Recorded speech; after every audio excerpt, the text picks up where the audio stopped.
ग्रामीण भागातील विद्यार्थ्यांनी मोठे स्वप्न बघितलीच पाहिजे। असे बरेच लोक आहे की ते ग्रामीण भागातून आले आणि खूप मोठ्या मोठ्या हुद्द्यावर गेले, खूप सक्सेस झाले। ग्रामीण भागातल्या तरुणांनी मोठ्या कंपन्यांमध्ये नोकरीचं स्वप्न बघितलं तर ते सत्यात उतरू शकतं। हुशार कुणाला म्हणणार? आता पण प्रश्नच आहे। हुशार 90% 10वीला आहे, 12वीला 95% त्याला हुशार म्हणलं जाऊ शकत नाही। आता तुम्ही सांगितलं स्किल वर घ्या, तुम्हाला आयटी सेगमेंट मध्ये काम मिळेल, पण आम्हाला इंग्लिशच येत नाही, आम्ही खेड्यातले, आमचं इंग्लिशकडे तेवढं लक्ष नव्हतं, मग आम्ही आता काय करायचं? मुलांनी आणि आईवडिलांनी सुद्धा मुलांशी बोललं पाहिजे, संभाषण ठेवलं पाहिजे। आजकालच्या जगामध्ये 10वी 12वी नंतर आई वडिलांपासून मुलं दुरावत आहेत। परवा हनुमंतराव गायकवाडांचा एक इंटरव्ह्यू ऐकला, त्याच्यामध्ये त्यांनी सांगितलं की जर्मनीत ते कुठेतरी काम करतात, 10 लाख नोकऱ्या उपलब्ध आहेत।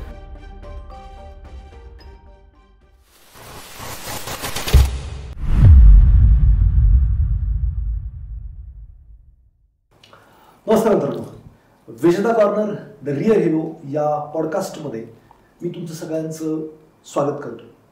मित्रांनो, आज आपल्याकडे खेडेगावातून ग्रामीण भागातून शिक्षण घेतलेले, स्वतःचं अस्तित्व शहरामध्ये आयटी कंपन्यांमध्ये निर्माण करणारे आणि त्याचबरोबर 2600 पेक्षा जास्त ग्रामीण युवकांना आयटी प्रोफेशनल म्हणून जॉब मिळवण्यासाठी ट्रेन करणारे संभाजी बारशे सर, प्राध्यापक संभाजी बारशे सर आपल्याकडे आलेले आहेत आणि जे ग्रामीण भागातील किंवा शहरी भागातील मुलं आहेत ज्यांना आयटी मध्ये करिअर करायचं आहे, त्याच्यासाठी स्किल सेट नाहीये, कसं काय केलं पाहिजे याच्याबद्दल मार्गदर्शन पाहिजे, तर अशी लोक संभाजी बारशे सरांच्या मार्गदर्शनाने आजपर्यंतही यशस्वी झालेले, तिथून पुढे यशस्वी होतील।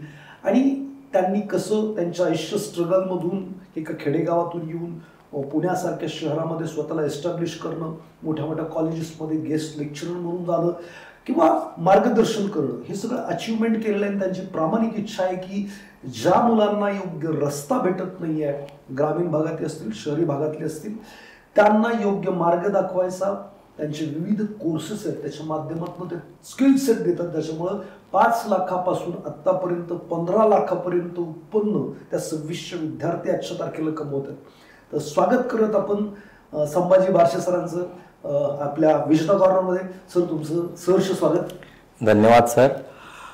खूप बरं वाटलं, माझ्यासारख्या ग्रामीण भागातून आलेला मुलगा पुण्यामध्ये एस्टॅब्लिश होतो आणि तुमच्या प्लॅटफॉर्मवर तुम्ही बोलवता, ह्या खूप मोठी गोष्ट आहे। नाही तर आम्ही साईडलाईनवर असणारे लोक जे लाईमलाईटला कधीच नसतात, त्या लोकांना तुम्ही बोलवतात आणि संधी देतात, त्याबद्दल तुमचे खूप खूप आभार सर। संभाजी सर, मला आहे ना तुमचं लहानपण, बालपण किंवा तुमचं बॅकग्राऊंड, आई वडील काय करत होते, तुमचं शिक्षण कसं झालं आणि कसं तुम्ही या आयटी मध्ये आलात किंवा इंजिनिअरिंग तुम्ही कुठं केलं, काय चढ उतार तुम्ही तुमच्या आयुष्यामध्ये बघितले, त्याबद्दल थोडक्यात सांगा। नक्कीच। तुम्ही सांगितल्याप्रमाणे मी जळगावातील ग्रामीण भागातूनच आलेलो आहे। गवळ्याचा मुलगा आहे मी, घरी गाई म्हशी आहे, 7 काका काकू आणि एकत्र कुटुंबात वाढलेला मी आहे। अरे बापरे, 7 काका काकू? येस, 7 काका काकू आहे मला। आणि गवळीच असल्यामुळे म्हशी डोरं, गवळ्याचा वाडाच गवळीवाडा म्हणतात, त्या वाड्यात माझा जन्म झाला। तिथं व्यावसायिक होते आई वडील? येस येस, आम्ही व्यवसायाने दुधाचा धंदा आहे आमचा, गवळी असल्यामुळे, तर पिढी जात आमचा धंदा आहे तो। माझा जन्मच गवळ्याच्या घरात झाला असल्यामुळे घरात आजही गाई म्हशी आहे। तर माझा जन्म गवळीवाड्यावर झाला। जळगाव ते शिरसोली ह्या गावामध्ये एक गवळीवाडा येत होता, त्या गवळीवाड्यावरती जन्म झाला। पूर्व प्राथमिक शिक्षण वस्ती शाळेवर झालं, फक्त 2च शिक्षक होते। पहिले 2 वर्ष, पहिली दुसरीला एक शिक्षक बराटे सर म्हणून होते, त्यानंतर राजपूत मॅडम आल्या। ह्या 2 लोकांनी माझं पूर्व प्राथमिक शिक्षण माझी जडणघडण घडवली। त्यानंतर मी पुढचं शिक्षण जिल्हा परिषदेच्या शाळेत केलं। त्यानंतर माझ्या आयुष्यात टर्निंग पॉईंट खरा आला तो इंजिनिअरिंगला ॲडमिशन घेतल्यावर। मला तिथं माझ्या आयुष्याला कलाटणी देणारे असे 3 लोक भेटले। पहिले RY पाटील सर, त्या सरांमुळे, त्यांच्याकडे बघून मी संस्कार शिकलो। शिक्षण घेत असताना स्वतःला डेव्हलप कसं करायचं त्या सरांकडून शिकलो। वडिलांसारखे संस्कार RY पाटील सरांनी दिले। त्यानंतर VP पाटील सर, रांगड व्यक्तिमत्व, आमच्या डिपार्टमेंटचे हेड होते ते, तर त्या व्यक्तीकडे बघून मी दुनियादारी शिकलो। तुमचं शिक्षणाबरोबर तुम्हाला दुनियादारी पण कळली पाहिजे। नुसतं शिक्षण घेऊन फायदा नाही। तुम्हाला समाजात कसं वागायचं, टिट फॉर टॅट कसं राहायचं, त्या गोष्टी मी त्या व्यक्तीकडून शिकलो. त्यानंतर येतात पराग पाटील सर. ह्या व्यक्तिमत्वाने मला कॉलेज करत असताना जॉबची अपॉर्च्युनिटी दिली. त्यांच्याकडून मी स्मार्ट स्किल्स शिकलो. म्हणजे जॉब करत करत मी इंजिनिअरिंग करत होतो, कारण माझ्या घरात गाई म्हशी असल्यामुळे परिस्थिती बेताचीच होती. कमवणारे जास्त नव्हते, फक्त सगळा प्रपंच हा गाई म्हशी आणि शेतीवरच, दुधाच्या व्यवसायावरच होता. परिस्थिती बेताचीच होती. त्याच्यामुळे मग मी शिकत माझं इंजिनिअरिंग कंप्लीट केलं. मग त्या ठिकाणी मला त्या पराग पाटील सरांनी खूप मदत केली, सॉफ्ट स्किल शिकवले. त्यांच्याकडे बघून मी लोकांशी वागणं कसं, समाजात राहायचं कसं, ह्या गोष्टी मी शिकलो. म्हणून माझ्या जडणघडणीमध्ये, म्हणजे माझ्या एज्युकेशनल सुरुवातीच्या जर्नीमध्ये ह्या 3 लोकांचा खूप मोठा वाटा आहे. फंटास्टिक. मला एक सांगा, घरची परिस्थिती बेताची होती, घरच्यांनी प्रेशर नाही केलं का आपला आहे तोच वडिलोपार्जित धंदा पुढे कर? येस, पण माझ्या वडिलांची अशी इच्छा होती की ते जुन्या काळातले मॅट्रिक पास होते. ओके, 1975-70चा काळ असेल, त्यावेळेस त्यांनी मॅट्रिक पास झाले. एका कॉलेजमध्ये शिक्षक म्हणून लागले. पण तो 165 रुपयाच्या पगारावर ड्युटी करण्यापेक्षा आमच्या आजोबांनी त्यांना आपला व्यवसाय सांभाळण्यासाठी घरी बोलवलं. ओके, मग माझ्या वडिलांचं ते अपूर्ण स्वप्न होतं की यार मुलांना शिकवलं पाहिजे. मग त्या प्रेरणेने मी इंजिनिअरिंगला गेलो.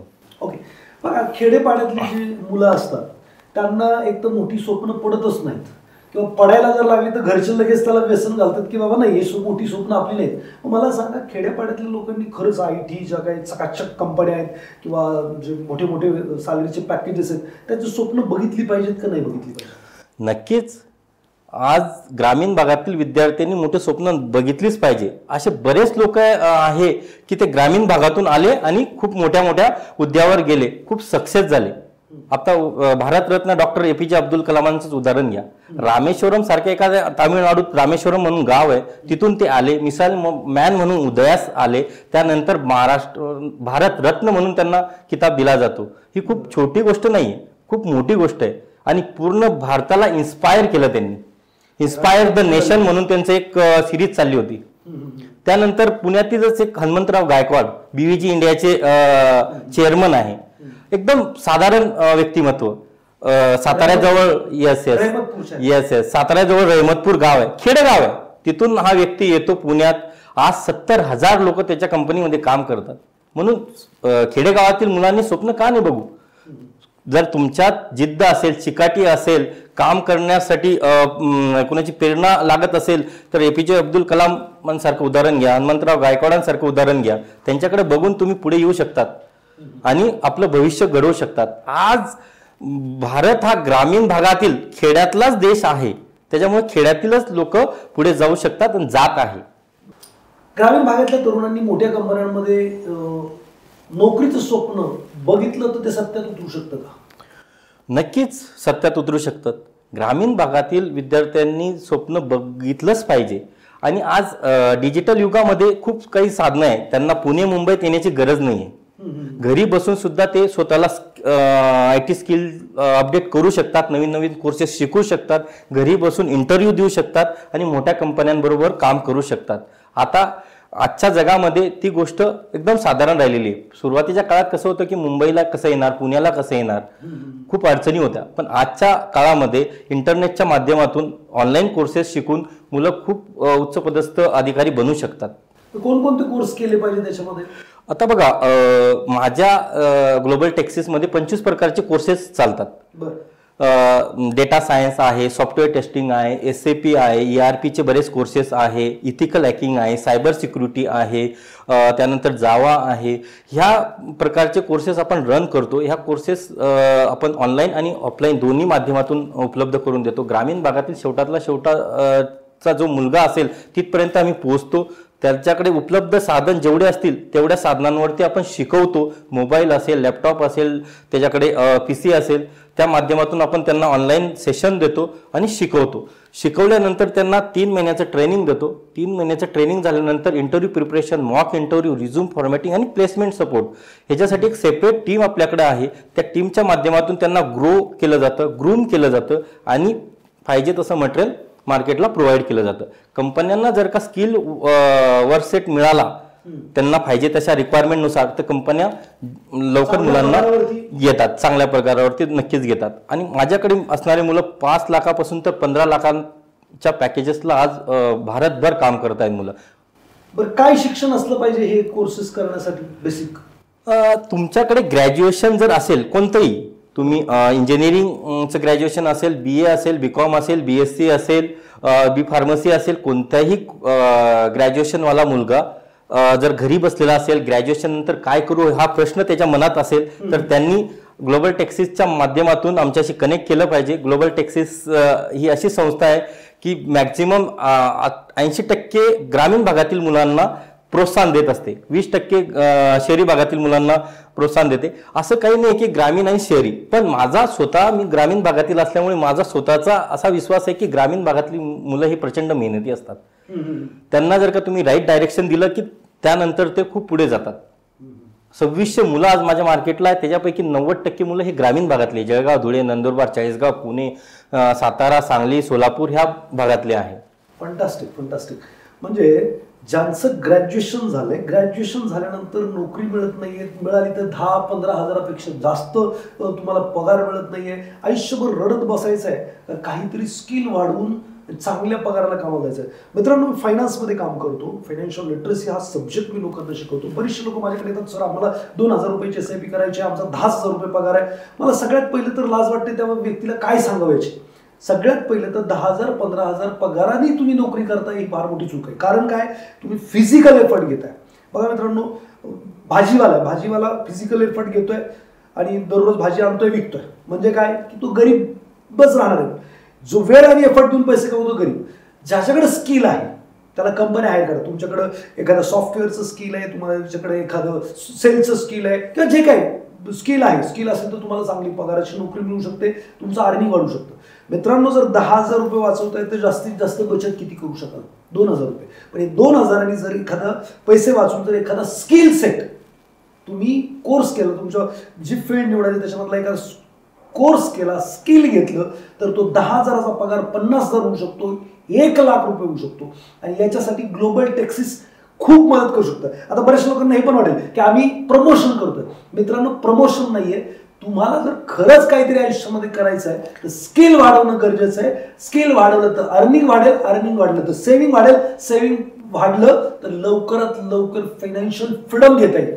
नक्कीच. तर मित्रांनो, तुम्ही या सगळ्या गोष्टींना सहज नका घेऊ की आता हे लोक आले तिकडं, हे 25 कोर्सेस म्हणतायत किंवा काय. तुम्हाला करिअर करायचं, तुम्हाला 15,000 आयुष्यभर माती खायची आहे का खरंच स्किल शिकून पुढे जायचं आहे, हे खूप खूप महत्वाचं आहे. माझा पुढचा प्रश्न सर तुम्हाला समजायचा असा आहे की आता तुम्ही सांगितलं स्किल घ्या, तुम्हाला IT सेगमेंटमध्ये काम मिळेल, पण आम्हाला इंग्लिशच येत नाही, आम्ही खेड्यातले, आमचं इंग्लिशकडे तेवढं लक्ष नव्हतं, मग आम्ही आता काय करायचं?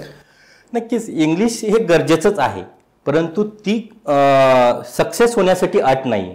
तुम्ही मातृभाषेपासून सुरुवात करा, हळूहळू इंग्रजी शिका, स्वतःमध्ये आत्मविश्वास असेल, कॉन्फिडन्स असेल तर तुम्ही कोणत्याही इंटरव्ह्यूमध्ये इझिली सक्सेस होऊ शकतात.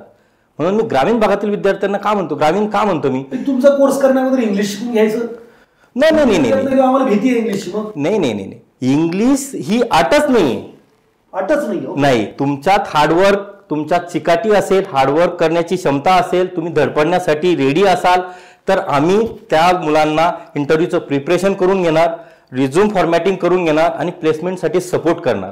आता तुम्ही जसं सांगितलं की आमचं पुण्या, मुंबई आणि हैदराबादच्या आणि अहमदाबादच्या अशा 30 प्रकारच्या कंपन्यांबरोबर टाईप आहे. ओके, जिथं ते रिक्वायरमेंट सांगतात की आम्हाला हे कॅटेगरीतले. येस. म्हणजे कसं आहे, आज कंपन्यांना शिकवण्यासाठी वेळ नाही, ते ट्रेन नाही करत मुलांना. ते आमच्यासारख्या इन्स्टिट्यूटला, आमच्यासारख्या ट्रेनिंग सेंटरला टायअप करतात आणि सांगतात की बाबा ह्या स्किल सेटचे एवढे मुलं आम्हाला पाहिजे. मग आम्ही काय करतो, आमच्याकडे जे एन्क्वायरी येतात त्यामधून त्या मुलांना त्या स्किल सेट शिकवतो आणि त्या कंपन्यांबरोबर इंटरव्ह्यूला पाठवतो. आता तुम्ही सांगितलं की प्रमोशन करताय, प्रमोशन वगैरे हा मुळीच भाग नाही. माझा ग्रामीण भागातील मुलगा इन्स्पायर झाला पाहिजे आणि तो पुण्या, मुंबईत IT कंपनीमध्ये सक्सेस झाला पाहिजे, हा उद्देश आहे. तुम्ही ग्लोबल टेक्सिसला कोर्स केला नाही तरी चालेल, पण कुठे ना कुठे कोर्स करा, स्वतःला अपस्किल करा आणि स्वतःचं भविष्य उज्ज्वल करा. माझं सर आले त्यानंतरच बोलणं झालं की सर तुम्हाला काही प्रमोट करायचं आहे का तुमचा कोर्स वगैरे, तर सरांचं म्हणणं होतं नाही, मला इन्स्पिरेशन करायचं आहे, मी जे काही बघून आलोय किंवा मला जे काही वेळ लागला हे सगळं डेव्हलपमेंट करण्यासाठी तो वेळ तरुणांना लागला नाही पाहिजे, त्यासाठी मदत करायची. मित्रांनो खूप महत्त्वाचं आहे की सरांचं 30 कंपन्यांबरोबर टायअप आहे मोठ्या मोठ्या, जिथं तुम्ही जे काही त्यांच्याकडे कोर्स शिकलात तर ते तुम्हाला प्लेसमेंटला पण मदत करतायत. जर तुम्हाला इंग्लिश येत नसेल तर ती पण रिक्वायरमेंट नाही आहे असं त्यांचं मत आहे.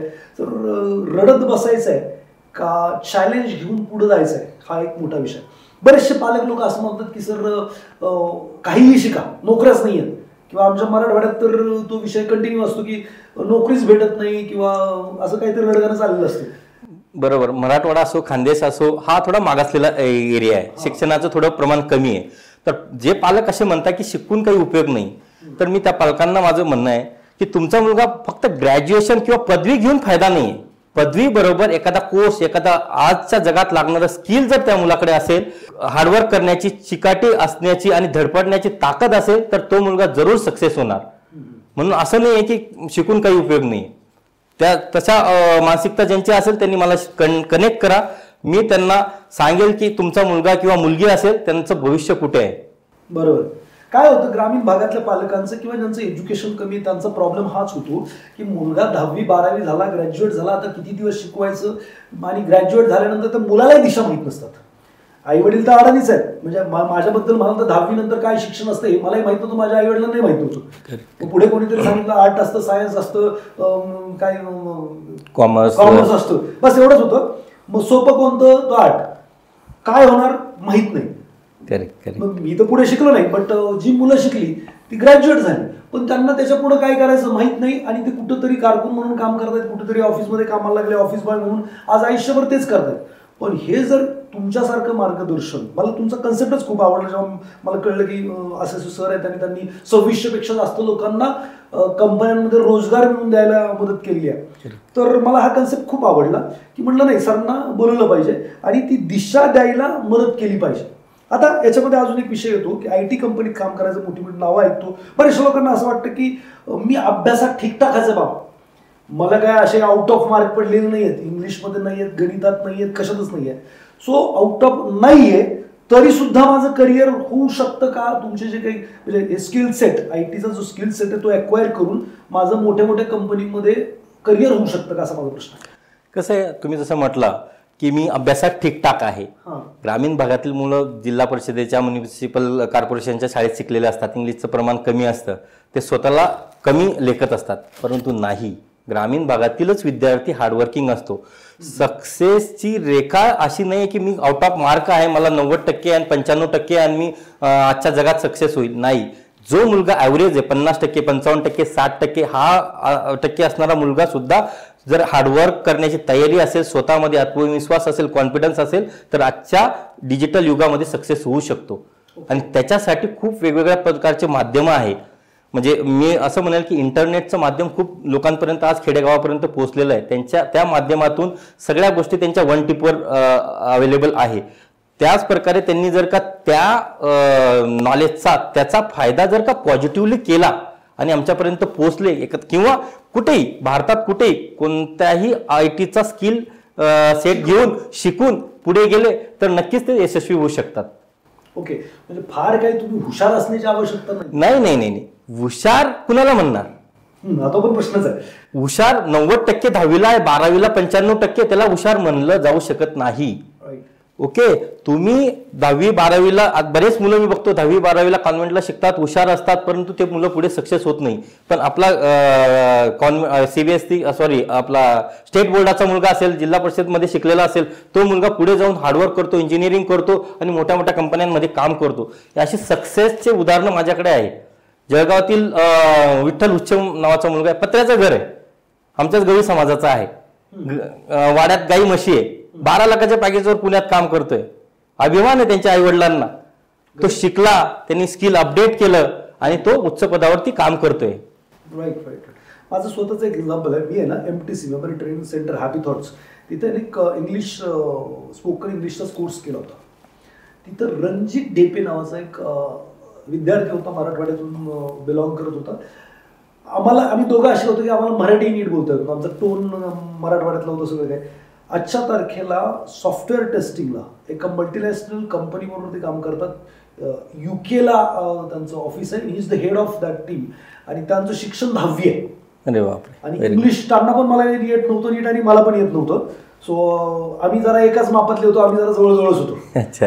बट मला हे म्हणायचं मला हे आठवलं तुमच्याशी बोलताना की रणजितला पण इंग्लिश येत नव्हतं. रणजित ढेपे जर ऐकत असतील तर मी माहित बी ते पण खाली कमेंट करतील की आज फार मोठ्या पॅकेजवरती काम करतात आणि करिअर घडलं. म्हणजे तुमच्याकडे स्किल आलं, शिक्षण जरी कमी असेल, तुम्ही तेवढे हुशार जरी नसाल तरी सुद्धा करिअर आणि यश हे मिळू शकते. तुमच्या बोलण्यावरून मला आकर्षण जाणवलं. येस, तुम्ही जसं सांगतात तसंच माझं उदाहरण आहे. मी पण जिल्हा परिषदच्या शाळेतलाच आहे. माझंही इंग्लिश काही तेवढं खास नाहीये, पण माझी जिद्द, मेहनत, हार्डवर्क या सगळ्या गोष्टी मला ह्या सक्सेसपर्यंत घेऊन आल्या आणि आज तुमच्या बरोबर बोलतोय.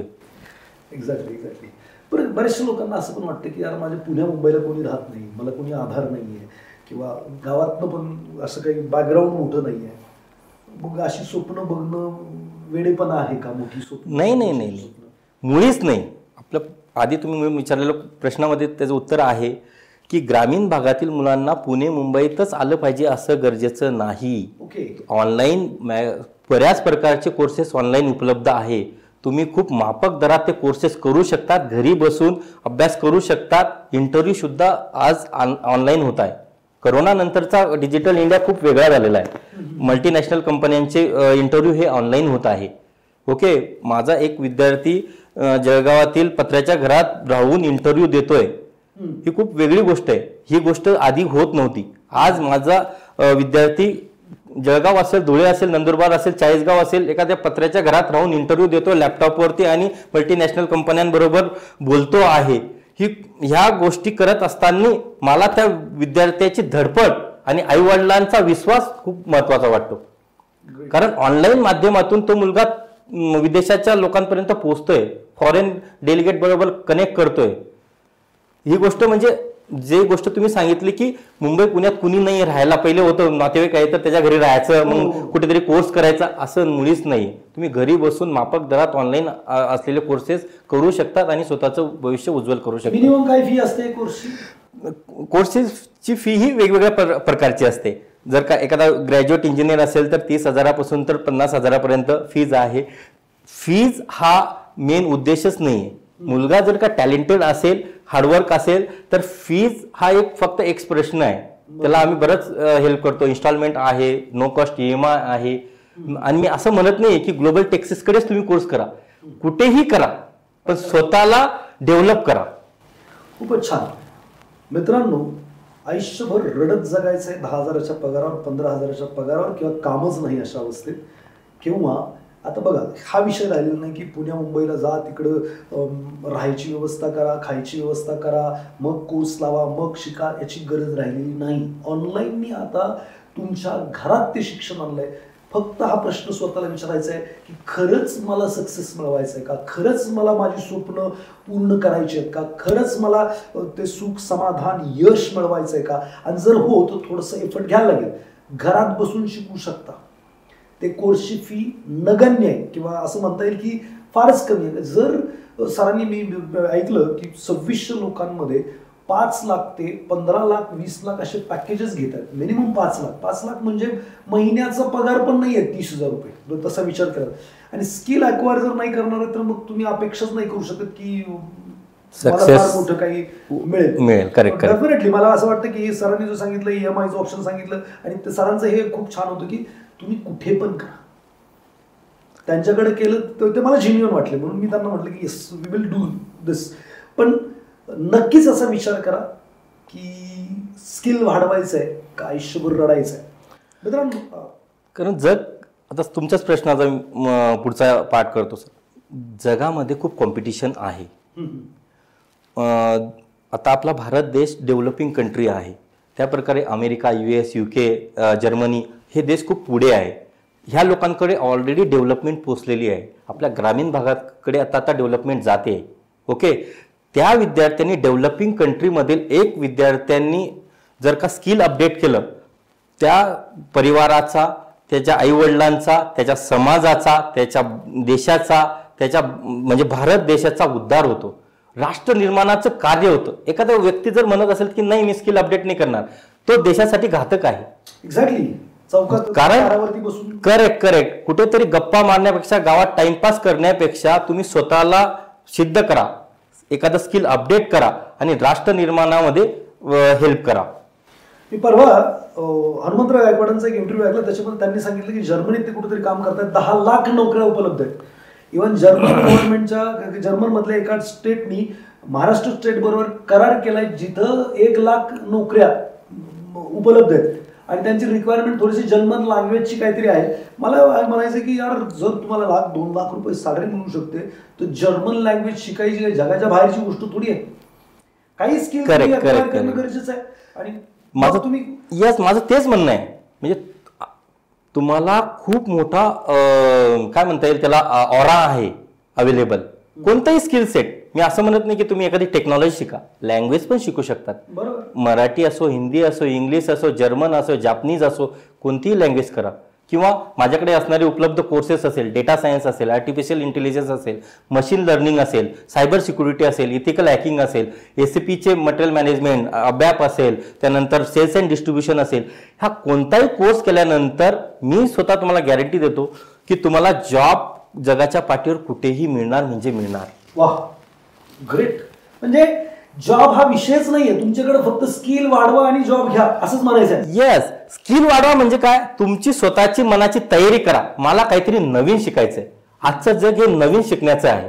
तिथं असं नाही की मी ग्रॅज्युएशन केलं आणि कुठेतरी कोणत्या तरी कॉलेजला MSc केलं, MA केलं, BSc केलं, इंजिनिअरिंग झालं म्हणून मी खूप काही केलं आणि घरच्यांच्या पण त्याच अपेक्षा असतात, इंजिनियर झाला म्हणजे खूप झालं. आई वडिलांना मला सांगायचं उद्देश आहे, प्रत्येक पालकांनी आपला मुलगा ग्रॅज्युएशन बरोबर एखादं IT स्किल किंवा कोणत्याही अपस्किलकडे जर एखादा कोर्स करत असेल तर त्याला प्रोत्साहन द्या. मी तुम्हाला सांगतो पुढील 5 वर्षामध्ये तुमचा मुलगा बाकीच्या मुलांपेक्षा लवकर सक्सेस होईल आणि घरादाराला पुढे घेऊन जाईल. सगळ्यात महत्त्वाचं म्हणजे तुम्ही जे म्हटलात त्याच्यामध्ये मला हे पण ऍड करायचं आहे की जुन्या काळातलं शिक्षण म्हणजे जुना स्किल सेट, म्हणजे आता आपण जे काही शिकलो आपल्याकडे जो स्किल सेट आहे, येत्या 5 ते 10 वर्षात आपण आउटडेटेड होणार आहे. आपल्या जागेवरती कम्प्युटर काम करणार आहे, AI काम करणार आहे, रोबोट काम करणार आहे. आणि जर हे ITचं शिक्षण नसेल तर येणाऱ्या काळात जो जुना स्किल सेटवाला आहे तो आउटडेटेड होणार आहे. नक्कीच. आताचं जग हे आर्टिफिशियल इंटेलिजन्सचं आहे. कमीत कमी आपल्याला तिथपर्यंत तरी पोचलं पाहिजे. उद्या माणसाच्या जागी मशीन्स काम करेल. त्याच्यामुळे माझं आजपासून मुलांना सांगणं आहे, every day you need to update yourself. प्रत्येक दिवशी नवीन काहीतरी शिका. तुम्ही डॉक्टर APJ अब्दुल कलामांचं उदाहरण घ्या, रोज पुस्तक वाचायचे, नवीन नवीन गोष्टी शिकायचे. मिसाईल मॅन बनणं ही साधी गोष्ट नव्हती. एक साधा खेड्यातला व्यक्ती येतो, एरोनॉटिकल इंजिनियर बनतो आणि भारताला अणुशक्तीचं स्वप्न दाखवतो आणि मिसाईल मॅन बनतो. ह्याच्या मागं खूप मोठी प्रोसेस नाहीये, एक साधी गोष्ट आहे. रोज नवीन शिका, रोज नवीन शिका आणि त्याच्याबरोबर तुमच्या परिवाराला सामील करा. सांगा, आई वडिलांना सांगा की नाही पप्पा मी हे शिकतोय, आई मी हे शिकतोय. मुलं आई वडिलांशी बोलत नाही. त्यांनी मुलं आई वडिलांशी बोललं पाहिजे. कुणाचे आई वडील असेल कमी शिकलेले, पहिले शिक्षणाचं प्रमाण कमी होतं, खेडेगावात तरी कमीच होतं. बरोबर. मुलांनी आणि आई वडिलांनी सुद्धा मुलांशी बोललं पाहिजे, संभाषण ठेवलं पाहिजे. आजकालच्या जगामध्ये 10वी-12वी नंतर आई वडिलांपासून मुलं दुरावत आहे. तर ही गोष्ट व्हायला नको. विशेषतः पालकांना माझं सांगणं आहे की मुलांशी संवाद ठेवा, संवाद साधला पाहिजे. त्याच्यात मुळे काय होईल, तुमचे विचार आणि त्यांची मुलांचे विचार जुळतील आणि कुठेतरी चांगलं भविष्य तुम्ही तुमच्या मुलांना आणि मुलींना देऊ शकाल. 100%. मला तर असं वाटतं आता बोलण्यावरून तुमच्या की प्रत्येक माणसाने ITचं काहीतरी शिकलं पाहिजे, AIचं काहीतरी शिकलंच पाहिजे. कारण येणारा काळ भले तुम्हाला करिअर नाही करायचं तरी समजलं पाहिजे. आमची शाळा आहे global achiever school, CBSE pattern. तिथं आहे ना आम्ही काय केलंय, 40 तबले, 40 पियानो असं सगळं काय आणलंय आणि मुलांना तिथं म्युझिक शिकवतो. तर असंच एक दिवस मी असंच कोणातरी पालकाला दाखवत होतो हे सगळं की आम्ही असं म्युझिक पण मुलांना शिकवतो. तर त्यांचा प्रश्न असा होता की सर मग काय सगळेच म्युझिशियन होणार आहेत का, किंवा सगळे त्याच्यात करिअर करणार आहेत का. तर माझं उत्तर त्यांना असं होतं की सर सगळे करिअर नाही करणार, पण संगीत समजेल तरी त्यांना, ताल सूर लय जेव्हा ते ऐकतील ना त्याचा आनंद घेतील. तर कोणतंही संगीत समजण्यासाठी त्याची एक अंडरस्टँडिंग असली तर त्याची मजा घेता येते. नाहीतर त्याची मजा घेता येत नाही. Correct correct correct. नाहीतर कसं होतं की सुगम संगीत असेल, हे संगीत आहे, पण काय आहे आपल्याला माहितच नाही, आपल्याला जास्त मजा घेत नाही कारण आपण ती शिकलेलो नाहीये. तर कोणतीही गोष्ट ही मजा घेण्यासाठी किंवा त्यातला अपडेट होण्यासाठी शिकली पाहिजे, करिअरच केलं पाहिजे जरुरी नाहीये. बरोबर. तुमच्याच प्रश्नाचं मी पुढे सांगतो. आयुष्य समृद्ध करण्यासाठी ह्या गोष्टी गरजेच्या आहेत. संगीत असेल, टेक्नॉलॉजी असेल, तुमचं नॉलेज असेल. फक्त पैसा कमवणं म्हणजे एज्युकेशन नाही. बरोबर. तुमच्या जीवनामध्ये तुम्हाला संघर्ष करता करता संगीतही खूप कामात येतं. ओके. आणि तुम्ही म्हणतात की एखादी IT चं स्किल शिकलं पाहिजे. आज प्रत्येकाच्या हातामध्ये मोबाईल आहे. बरोबर. कुणाचाही मोबाईल हॅक होऊ शकतो. हे सायबर सिक्युरिटी शिकण्याचं खूप मोठं उदाहरण आहे. प्रत्येकाला सायबर सिक्युरिटी आलीच पाहिजे. घरी आई वडील आहे, आपले पालक आहे, त्यांना समजत नाही, एखाद्याने OTP दिला आणि त्यांचं अकाउंटच खाली झालं तर काय करणार. बेसिक रिक्वायरमेंट आहे तुम्हाला आज कोणतं ना कोणतं IT स्किल शिकणं, कमीत कमी इथिकल हॅकिंग किंवा सायबर सिक्युरिटी तरी शिकलंच पाहिजे. एक्झॅक्टली. AI किंवा सायबर सिक्युरिटी शिकणं ही प्रत्येकाचीच गरज आहे. जर नाही शिकलात त्यासाठी आज 5,000 रुपये वाचवले, पता चला पिछले आगे के 20 साल बाद अकाउंट ही गायब हो गया, जितना कमाया था पूरा चला गया. Correct correct correct. असं काही होऊ नये याच्यासाठी IT चं जे म्हणताय ते मला तुमचं बोलण्यात आता प्रकर्षाने झालं आणि मला स्वतः असं वाटायला लागलं की मी पण याचं ज्ञान वाढलं पाहिजे. तसे मी AI वरती थोडंसं शिक्षण चालूच केलं होतं, शिकायला वाचायला वगैरे सुरू केलं होतं. आता प्रकर्षाने वाटतं एक कोर्स केला पाहिजे. आणि म्हणले इथिकल हॅकिंग हे पण शिकलं पाहिजे, जेणेकरून मी प्रोटेक्ट राहील. बरोबर आहे. माझी फॅमिली प्रोटेक्ट राहील. सो ही खूपच व्हॅल्यू ऍड गोष्ट होती माझ्यासाठी. फक्त कोर्स करण्यासाठी, जॉब मिळवण्यासाठीच शिकलं पाहिजे असं नाहीये. महाराष्ट्रातील ग्रामीण भागातील पुणे, मुंबई, सातारा, सांगली, मी तर म्हणेल की एखाद्या पालकांना जरी शिकायचं असेल त्यांनी पण शिकलं पाहिजे. असंच नाही की विद्यार्थ्यांनी एखादा IT स्किल शिकला पाहिजे असं नाही. एखाद्या पालकांना वाटतं की नाही मला इथिकल हॅकिंग शिकायचं आहे, एखादं सायबर सिक्युरिटी शिकायचं आहे, त्यांनी शिकलं तरी कमी नाही. शिक्षणाला वय नसतं. पण आपला आज मुद्दा असा आहे की आपण विद्यार्थ्यांना सक्सेस कसं होईल त्यासाठी आपण बसलेलो आहे. आणि विद्यार्थ्यांना सांगायचं आहे मला की बाकीचं सगळं जाऊ द्या, तुमची फॅमिली सिक्युअर करण्यासाठी तरी तुम्ही शिका, एखादं स्किल अपस्किल करा. Great great great great. मला सांगा, मला आहे ना, मी फार मोठं स्वप्न बघतो. सुरुवात कुठून करू? मला IT मध्ये फार मोठ्या पदावरती जायचं आहे, पण स्टार्ट कुठून करू? कसं असतं, प्रत्येक मोठ्या सक्सेसची सुरुवात पहिल्या पायरीपासून असते. पहिली पायरी, दुसरी पायरी, ते करत करत तुमची जिद्द, चिकाटी, मेहनत जर तुमच्या बरोबर असेल तर तुम्ही त्या शेवटच्या पायरीपर्यंत म्हणजेच सक्सेसपर्यंत जरूर पोहोचाल. आणि भविष्यात तुम्ही सक्सेस होणार की नाही होणार ही पहिलीच पायरी ठरवणार. तुम्ही हाऊ यू आर स्टार्ट, तुम्ही पुढे कसे जातात, how will start from day first. आता बरेच लोक म्हणतात की मला जिमला जायला आवडत नाही. ओके, पण मला बॉडी पाहिजे. ओके, मी मेडिटेशन केलं पाहिजे पण मी करत नाही. म्हणजे तुम्ही जो फर्स्ट डे स्टार्ट करणार नाही तोपर्यंत तुम्ही त्या गोष्टी एक्सपेक्ट करू नाही शकत. आणि तसंच आहे सक्सेसचं पण. जगामध्ये असे बरेच लोक आहे, तुम्ही उदाहरणं घ्या. छत्रपती शिवाजी महाराज, शंभूराजे, APJ अब्दुल कलाम, डॉक्टर हनुमंतराव गायकवाड तुम्ही सांगितलं. त्यानंतर महाराष्ट्रातील आपले विनोबा भावे, त्यांनी कुठे ना कुठे सुरुवात केली, करत गेले. केल्याने होत आहे रे, आधी केलीची पाहिजे. त्या उक्तीप्रमाणे तुम्ही स्टार्ट करा. तुमचं भविष्य उज्ज्वल होण्यासाठी सुरुवात केल्यानंतर तुम्हाला भविष्यात सक्सेस जरूर मिळेल. तर मला एक सांगा संभाजी सर, तुम्ही एका खेडेगावातून सुरुवात केली, महाराष्ट्र रत्न 2024 पण तुम्हाला मिळाला. हो, मला महाराष्ट्र रत्न हा पुरस्कार ग्रामीण भागातील विद्यार्थ्यांना टेक्निकल एज्युकेशन थ्रू सक्षम करण्यासाठी तत्कालीन शिक्षण मंत्री दीपकजी केसरकर यांच्या हस्ते मिळाला. Empowerment of rural student through technical education हा थॉट होता त्यांचा. फंटास्टिक. येस. तर मला ही जी जर्नी आहे ही काही साधी सोपी जर्नी नाही. महाराष्ट्रातल्या एका छोट्या खेड्यात जन्माला यायचं, महाराष्ट्र रत्न पुरस्कार मिळणं, त्याचं ह्यूज बिग जर्नी. असं कुठं झालंय का की कुठेतरी गिव्ह करायची इच्छा झाली किंवा नको आता बस, हे असे काही प्रसंग आयुष्यात आले जिथं वाटलं की बस सगळं संपवून टाकावं, नको आता? काय ना, ग्रामीण तरुणांमध्ये किंवा जे पुण्या मुंबईला येत आहेत, स्ट्रगल करत आहेत करिअर बरोबर, अशी काही फ्रस्ट्रेटेड लोक मी पाहिलेली आहेत. सो तुमच्या आयुष्यात असे काही प्रसंग आले का? आणि आले असतील तर तेही सांगा. आणि जर असे प्रसंग कोणाच्या ऑडियन्सच्या जीवनात चाललेले असतील तर त्यांनी त्याच्यातून कसं कमआउट करावं, बाहेर कसं पडावं, याच्याबद्दल पण तुमचं. बघा, संघर्ष हा प्रत्येकाच्या जीवनात आहे. कोणत्याही महान व्यक्तीच्या जीवनात संघर्ष हा अटळच आहे. कोणताही महान व्यक्ती घ्या तुम्ही, शिवाजी महाराज घ्या, छत्रपती शिवाजी महाराज घ्या, शंभूराजे घ्या, डॉक्टर APJ अब्दुल कलाम घ्या, महाराष्ट्राचे मुख्यमंत्री यशवंतराव चव्हाण घ्या, कुणीही घ्या, प्रत्येकाच्या आयुष्यामध्ये संघर्ष हा अटळ आहे.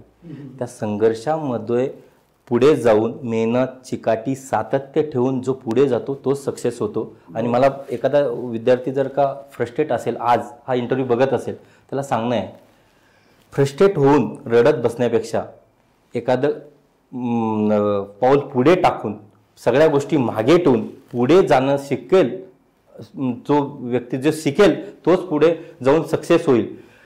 काळ हा खूप कमी असतो संघर्षाचा, तो कधी ना कधी जाणारच आहे. आजची रात्र उद्याचा सकाळ हे घेऊनच येणार आहे. सकाळ जशी येणार तशीच तुमच्या आयुष्यातला संघर्ष मिटून फ्रस्ट्रेशन दूर जाऊन एक शुभ सकाळ उगवणार, सूर्योदय होणार आणि त्या सूर्योदयाबरोबर तुमचं भविष्य सुद्धा उज्ज्वल होणार. माझ्या आयुष्यात 5-7 वर्ष संघर्ष होता, खूप अडचणीचे दिवस गेले. त्या संघर्षातून मी पुढे जाऊन सातत्य ठेवलं, चिकाटी ठेवली आणि आज एक सक्सेसफुल उद्योजक, सक्सेसफुल IT एंटरप्रिनर म्हणून मी पुण्या मुंबईमध्ये काम करतोय. IT क्षेत्रामध्ये वेगवेगळ्या कॉलेजेसला, वेगवेगळ्या कंपन्यांशी माझं टाईप आहे, त्यांच्याबरोबर मी काम करतोय. म्हणून एक दिवस तुमच्या आयुष्यात संघर्ष आला, महिना, 2 महिने, 3 महिने, वर्ष, 2 वर्ष येऊ द्या ना, रडत बसू नका. आयुष्य हे एकदाच मिळतं. त्या आयुष्याला सत्कारणी लावण्यासाठी तुमच्या आईवडिलांकडे बघा. फ्रस्ट्रेशन, छोट्या छोट्या गोष्टीचं फ्रस्ट्रेशन घेऊन फायदा नाही. तुमच्या आईवडिलांकडे बघा, त्यांच्या डोळ्यात बघा, त्यांचा आत्मविश्वास बघा, त्यांचा विश्वासाला पात्र होणार असं काम करा, तर तुम्ही एक दिवस सक्सेस होणार. दुसरं तिसरं कुठेच नाही. मी असं म्हणणार नाही की तुम्ही खूप मोठे मोठे लोकांचे इंटरव्ह्यू बघा, शिवाजी महाराजांचा इंटरव्ह्यू बघा किंवा APJ अब्दुल कलामांचा इंटरव्ह्यू बघा. तुमच्या घरात तुमचे आई वडीलच तुमचं इन्स्पिरेशन असलं पाहिजे, हा माझा पहिला प्रश्न आहे. Great sir. हे जे कोर्सेस आहे, ड्युरेशन काय? आपल्याकडे असणारे कोर्सेस, कोणताही IT कोर्स हे 2.5 ते 3 महिन्यात, 3 महिने बस. कोणताही IT कोर्स आमच्याकडे असणारे, ग्लोबल टेक्सिसकडे असणारे कोर्सेस 2.5 ते 3 महिन्यातच आहे. आणि महाराष्ट्रभर, भारतभर कुठेही त्यांचं ड्युरेशन 2.5-3 महिने, 4 महिने एवढंच आहे. त्यात 2.5-3 महिन्यामध्येच तुम्ही स्वतःला स्किल अपडेट करून डेव्हलप करू शकतात.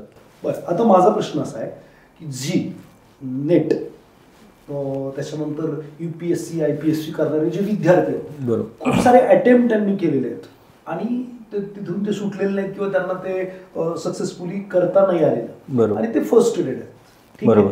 मग अशी जी मुलं आहेत जी मध्ये, नीट मध्ये जे काही पास नाही झाले किंवा त्यांना ते सक्सेस नाही, UPSC MPSC मध्ये फेल झाली, अटेम्प्ट संपले, सगळं काय, फक्त फ्रस्ट्रेशन आहे आणि काय करायचं नाही अशी त्यांची परिस्थिती आहे. मग यांनी जर 2.5-3 महिने, 4 महिने जर दिले तर त्यांना 25-50 हजार रुपयांची नोकरी मिळू शकते का? खूप चांगला प्रश्न आहे सर. मला सांगायला खूप आवडेल, माझ्या ग्लोबल टेक्सिसमध्ये UPSC MPSCचे असे तर 100 ते 200 मुलं येऊन सक्सेसफुली करिअर करत आहे.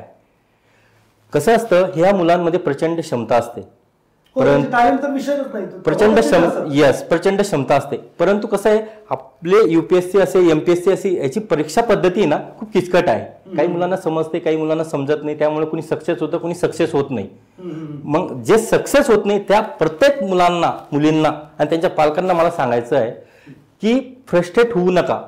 तो एक जॉब तुमचं आयुष्य बदलू शकत नाही. तुम्ही माझ्याकडे या किंवा IT कोर्सचा कोणताही स्किल अपडेट करा, स्वतःला स्किल सेट बनवा, मार्केट रेडी बनवा आणि स्वतःचं उज्ज्वल भविष्य घडवा. माझ्याकडे असणारे 100 ते 200 मुलं आले माझ्याकडे फक्त 10,000चा जॉबसाठी आले होते. कारण का, 34व्या वर्षी अटेम्प्ट संपतो UPSCचा. ओके, तिथून पुढे काय हा प्रश्न असतो. एक मुलगा माझ्याकडे इंटरव्ह्यूला, UPSC इंटरव्ह्यूला गेलेला विद्यार्थी माझ्याकडे येतो, सर फेल झालेलो, आता संपलं सगळं. तिथून मी त्याला उचललं, 3 महिने ट्रेन केलं. आज TCS सारख्या कंपनीत 15 लाखाच्या पॅकेजवर काम करतोय. 15 लाखाचं पॅकेज म्हणजे 1.25 लाख रुपये महिना तो कमवतोय. असं नाहीये की तुम्ही फेल झाला म्हणजे आयुष्य संपलं. आज इंटरव्ह्यू बघणाऱ्या महाराष्ट्रातील ग्रामीण भागातील त्या मुलांना मला बोलायचं आहे आणि त्यांच्याशी हितकूच करायची आहे की बाबा तू बाहेर निघ, त्या घरातून बाहेर निघ, स्वतःला जगात सिद्ध कर, एखादा कोर्स कर आणि तुझं आयुष्य उज्ज्वल कर. एक UPSC, एक MPSCची परीक्षा तुझं आयुष्य घडवू नाही शकत किंवा बिघडवू पण नाही शकत. तुम्ही या, माझं असं हे पण म्हणणं नाही, तुम्हाला जर का करिअर गायडन्ससाठी गरज वाटली तर माझ्याशी कॉन्टॅक्ट करा. जरी तुम्हाला माझ्याकडे कोर्स करायचा नसेल तरी तुम्ही माझ्याशी कॉन्टॅक्ट करू शकतात. मी तुम्हाला तुमच्या करिअरमध्ये जरूर गाईड करेल. फंटास्टिक संभाजी सर, हा फार महाराष्ट्राचा किंवा पूर्ण देशाची दुःखी नस आहे असं मला वाटतं. माझ्या मराठवाड्यातून येणारी UPSC MPSC करणारी मुलं 2-4 अटेम्प्ट देतात, फर्स्ट एड होतात, व्यसनी होतात, पुढे त्या काही करायच्या लायकीचे राहत नाहीत. आई वडील मात्र काबाड कष्ट करून त्यांना पैसे पुरवत असतात आणि सगळ्या पुढे डोळ्यासमोर अंधार असतो. झी किंवा नीट करणारे सुद्धा पोरांचा जर मी विचार केला तर मी काल परवाच कोणाचं डिस्कशन करत होतो, त्यांचं असं मत होतं की 30 लाख मुलं अटेम्प्ट देतात आणि 50,000 सीट आहेत फक्त. 29 लाख 50,000 हे फेल होणार आहेत हे माहीत आहे. करेक्ट. अशा लोकांना काय करायचं ही दिशा मला वाटतं आजच्या पॉडकास्टने 100% दिलेली आहे. नक्कीच. जी मुलं अडकलेली आहेत मित्रांनो, IT 2-3 महिन्याचा कोर्स आहे, चला मी म्हणतो तुम्हाला 1 वर्ष लागेल जॉब मिळवायला. आतापर्यंत एवढे वर्ष घालवलेतच ना. आता हा अटॅक बरं, तुम्ही UPSC MPSC करण्यासाठी पुण्यासारख्या ठिकाणी राहिलात, वेगवेगळे कोर्सेस केले, त्याला कदाचित 1,00,000, 2,00,000, 5,00,000 रुपये आतापर्यंत खर्च केला असेल आणि तुम्ही हताश न होता मला वाटतं हा ट्राय करायला काय हरकत नाही. आणि सरांचा जो शब्द आहे तुम्हाला आवडला की तुम्हाला माझ्याकडे कोर्स नाही करायचा नका करू, तुम्हाला करिअर मार्गदर्शनासाठी नक्की भेटा. मी खाली त्यांना डिस्क्रिप्शनमध्ये नंबर देतो, त्यांच्या इन्स्टिट्यूटचा पत्ता देतो. मित्रांनो 100% सगळं संपलेलं नाहीये आणि हा इंटरव्ह्यू जर तुम्ही बघताय तर कदाचित तुमच्या नशिबात, तुमच्या भाग्यात हे IT प्रोफेशन होतं असं मानायचं आणि पुढं जायचं. सर मला एक सांगा, तुमच्या ह्या जे काही जडणघडण झाली आहे आयुष्याची, त्याच्यामध्ये या जडणघडणीत प्रमुख असा कोणाचा वाटा आहे? कोणाची नावं घ्याल किंवा काय सांगाल? बघा, माझ्या आयुष्याच्या जडणघडणीमध्ये माझ्या काका काकूंचा खूप मोठा वाटा आहे. मला 7 काका काकू आहे, एकत्रित कुटुंब आहे आमचं. त्यांचा खूप माझ्या जडणघडणीमध्ये वाटा आहे. संस्कार आईवडिलांनी दिले जरूर, परंतु माझं आयुष्य समृद्ध करण्यासाठी हे 7 काका काकू खूप इम्पॉर्टंट आहे. त्यातलेच अण्णा काका म्हणून आहे, नाना म्हणतो आम्ही त्यांना.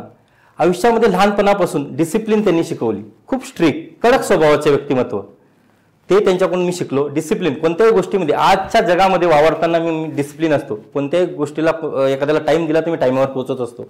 डिसिप्लिन मी त्यांच्याकडून शिकलो. त्यानंतर समाजामध्ये कसं वागलं पाहिजे, 2 नंबरचे काका आहे माझे, भाऊडू काका. त्यांना आम्ही भाऊ म्हणतो, कारण आत्या भाऊ म्हणत होती त्यामुळे आम्ही ते भाऊ म्हणायचो त्यांना. ते ह्या जगात नाही आहे आज, परंतु त्या व्यक्तीने मला आयुष्यात समाजात कसं वागायचं, कसं बोलायचं ह्या गोष्टी शिकवल्या. त्यानंतर ते नेहमी म्हणायचे, संभा लोक हसतील असं एखादं काम करू नको. ते काम नाही झालं तरी चालेल, परंतु लोक हसतील असं काम करायचं नाही. त्याचबरोबर माझी चुलत काका आहे, ज्ञानेश्वरप्पा बारसे. ह्या व्यक्तीने मला मागील 7-8 वर्षाच्या संघर्षाच्या काळात खूप मार्गदर्शन केलं. मार्गदर्शक असणंही खूप गरजेचं आहे. त्या काळात त्यांनी मार्गदर्शन केलं. तासनतास घेऊन बसायचे, कोणती गोष्ट चांगली, कोणती गोष्ट वाईट, काही वेळेस शांत राहणं गरजेचं आहे, हे गोष्ट मी त्यांच्याकडून शिकलो. त्यानंतर एक चांगला खूप आवडेल मला, धोंडाप्पा आणि कोंडाप्पा असे माझे चुलत काका आहे. आम्ही गवळी असल्यामुळे माझे भाऊडू काका मला दर शनिवारी म्हशीच्या बाजारात घेऊन जायचे. तिथे हे 2 लोक भेटायचे मला, धोंडाप्पा आणि कोंडाप्पा, दोघे काका आहे माझे. त्यांनी मला प्रॅक्टिकल ग्राउंड लेवलचं व्यवहार ज्ञान शिकवलं. म्हणजे ते तुम्हाला पुस्तकात भेटणार नाही, कोणत्याच पुस्तकात भेटणार नाही. ते ज्ञान ह्या धोंडाप्पा आणि कोंडाप्पांनी मला शिकवलं. म्हणून माझं जे जीवन समृद्ध झालेलं आहे ह्या सगळ्या काका काकूंमुळे झालेलं आहे. संस्कार आईवडिलांनी दिले, पण जीवन समृद्ध करण्यासाठी हे काका आणि काकूच कारणीभूत आहे असं तरी मला वाटतं. आणि मी त्यांचा खूप ऋणी राहील आयुष्यभर. तर सर तुम्ही हे सगळं जे काही करताय, विद्यार्थ्यांसाठी करताय, खूप साऱ्या लोकांना अंधारातून उजेडात येण्याचा रस्ता दाखवताय, रिअल हिरो तुम्ही तुमच्या लाईफच्या, याची प्रेरणा कोण आहे? प्रेरणा तर आई वडिलांकडूनच आहे. मी जसं सांगितलं तुम्हाला, माझे वडील जुने मॅट्रिक पास होते. त्यांनी 1-1.5 वर्ष काम केलं 165 रुपयाच्या पगारावरती. त्यानंतर नोकरी सोडली, त्यांच्या आमच्या गवळी व्यवसायाच्या दुधाच्या धंद्यात उतरले. ओके, मग त्यांचं जे अपूर्ण स्वप्न होतं तिथून मी ती प्रेरणा घेतली. आई वडिलांचं स्वप्न पुढे घेऊन जाण्यासाठी विद्यार्थ्यांना घडवण्याचं स्वप्न मी बघितलं आणि आज विद्यार्थ्यांना मी घडवण्याचं काम करतोय. प्रेरणा जरी आई वडिलांची असली तरी ती सत्यात उतरवण्यासाठी बळ हे माझ्या पत्नीने मला दिलं. प्रत्येक गोष्टीमध्ये मला ती साथ देत असते. तिचं नाव मोनिका आहे. ती आजही इंटरव्ह्यूला येण्याच्या अगोदर विचारत होती की बाबा कसा इंटरव्ह्यू आहे. की मुलांना घडवण्यासाठी सांगणार आहात की काही वेगळं सांगणार आहे? एखादा आता मी तुम्हाला मला सांगायला आवडेल, एखादा विद्यार्थ्याचा रात्री कॉल येतो 9-10 वाजता जेवण करत वगैरे असेल, मी सांगत असतो की ठीक आहे बाबा उद्या कॉल कर. मला ती सांगत असते की एखादा विद्यार्थी जर का विद्यार्थ्याला तुमची गरज वाटत आहे तर तो कॉल तुम्ही उचलला पाहिजे, त्याच्याशी बोललं पाहिजे. कदाचित त्या कॉलमुळे त्याचं भविष्य उज्ज्वल होऊ शकेल किंवा त्यांनी चुकीचं पाऊल उचलत असेल तर तो थांबवेल. म्हणून माझ्या पत्नीची खूप मला साथ आहे. प्रत्येक गोष्टीमध्ये ती माझ्याबरोबर असते. फंटास्टिक. शेवटचा प्रश्न, ही चर्चा थांबावी असं नाही वाटत आहे. मला वाटतं खूप सारी प्रेरणादायक ही चर्चा झालेली आहे. विजेता कॉर्नर आणि तुम्ही इथं रिअल हिरो म्हणून तिथं आलेला. खरंच तुम्ही जे काही विद्यार्थी इथं बघतायत जे दिशाहीन आहेत त्यांना दिशा देण्याचं काम या पॉडकास्टच्या माध्यमातून रिअल हिरो म्हणून तुम्ही केलेलं आहे असं मला वाटतंय. शेवटचं आमच्या जे काही होणारे रिअल हिरो त्यांना काही तुम्ही संदेश द्याल? येस, आयुष्यात कधीच निराश होऊ नका. संघर्ष कितीही असला तरी चालेल. धडपडत राहा, कष्ट करत राहा, जिद्द ठेवा आणि स्वतःवर आत्मविश्वास ठेवा. तुम्ही एक दिवस सक्सेस होणार ही आजच्या पॉडकास्टमधून मी तुम्हाला दिलेली ग्वाही देतो आणि कीनोट म्हणून मी तुम्हाला सांगतो. धन्यवाद sir. Thank you very much sir. तुम्ही इथं विजेता कॉर्नरमध्ये आलात आणि एवढं सगळे इन्साइट्स दिलेत. मला वाटतं महाराष्ट्रातील प्रत्येक युवा ज्याला दिशा नाहीये किंवा कमी पैसे कमवतोय आणि त्याला मोठी स्वप्न आहेत आणि मोठं व्हायचं आहे त्या लोकांना हा पॉडकास्ट प्रेरणादायी ठरेल. आणि असंच तुम्ही मार्गदर्शन करत राहा. मी खाली तुमचा नंबर आणि ॲड्रेस लोकांना देतो. ज्या लोकांना खरोखर वाटतंय की संभाजी सर त्यांना मदत करू शकतात त्यांनी डेफिनेटली संपर्क करा. 2-3 महिन्याची इन्व्हेस्टमेंट जर तुम्हाला एक चांगलं उत्पन्न, एक चांगलं करिअर, एक चांगलं जीवन देऊ शकत असेल तर मला वाटतं त्याच्यासारखा स्वस्त सौदा या जगाच्या पाठीवर दुसरा नाही आहे. रडत बसायचं नाही आहे, जिंकायचं आहे. अशाच रिअल हिरोजसाठी हा पॉडकास्ट चॅनल सबस्क्राईब करा. भेटूयात पुढच्या वेळेला नवीन हिरोसह. दुसरं, जर संभाजी सरांबरोबर अजून काही प्रश्न विचारायचे असतील, त्यांना वाटत असेल तुम्हाला की आम्ही परत एकदा बोलवू तर खाली मला नक्की सांगा. तुमच्या प्रश्नांसह सांगा, मी त्यांना परत एकदा बोलवण्याचा प्रयत्न करेल. सर संभाजी सर तुम्ही आलात त्याबद्दल तुमचा मनापासून धन्यवाद. धन्यवाद सर.